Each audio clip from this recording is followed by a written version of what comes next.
Hello എല്ലാവർക്കും ഞങ്ങളുടെ YouTube ചാനലിലേക്ക് സ്വാഗതം. ഞങ്ങളിന്ന് അർത്തുങ്കൽ പള്ളിയിലേക്കാണ് പോകുന്നത്. ഒത്തിരി വർഷങ്ങൾക്ക് ശേഷമാണ് ഞങ്ങൾ അർത്തുങ്കൽ പള്ളിയിൽ പോകുന്നത്. അപ്പം അതിൻ്റെതായ ഹാപ്പിനെസ് എല്ലാവർക്കും ഉണ്ട്. ഞങ്ങൾക്ക് എളുപ്പം എന്ന് പറയുന്നത് നമുക്ക് വൈക്കത്ത് നിന്ന് ബോട്ട് കയറി തവണക്കടവിലെത്തിയിട്ട് അവിടെ നിന്ന് പോകുന്നത് വളരെ എളുപ്പമാണ് ഞങ്ങൾക്ക്. അപ്പം ഞങ്ങൾ അങ്ങനെയാണ് കൂടുതലും പോവാറ്. അപ്പം ഞങ്ങൾ അങ്ങനെ വൈക്കത്ത് നിന്ന് ബോട്ട് കയറി തവണക്കടവിലേക്ക് പോവുകയാണ് ഗൈസ്.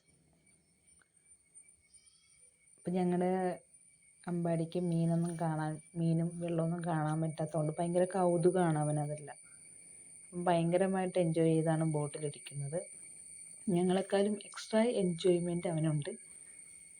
അതിന് ശേഷം ഞങ്ങൾ നമ്മുടെ തവണക്കടവ് എത്തിയിട്ടുണ്ട്. തവണക്കടവ് എത്തിക്കഴിഞ്ഞിട്ടുണ്ടെങ്കിൽ പ്രത്യേകത എന്താണെന്ന് വെച്ചാൽ നല്ല ചൂടുള്ള കപ്പലണ്ടി കിട്ടും. അത് മേടിക്കുക, കുറിക്കുക, അത് സ്ഥിരം പരിപാടിയാണ്. അങ്ങനെ നമ്മൾ ചേർത്തലയിൽ വന്നു. നമ്മളവിടെ അർത്തുങ്കൽ ബസ്സിന് വെയിറ്റ് ചെയ്തിരിക്കുകയാണ്. അർത്തുങ്കൽ ബസ്സും കിട്ടി. നമ്മൾ അർത്തുങ്കൽ പള്ളിയിലെത്തി.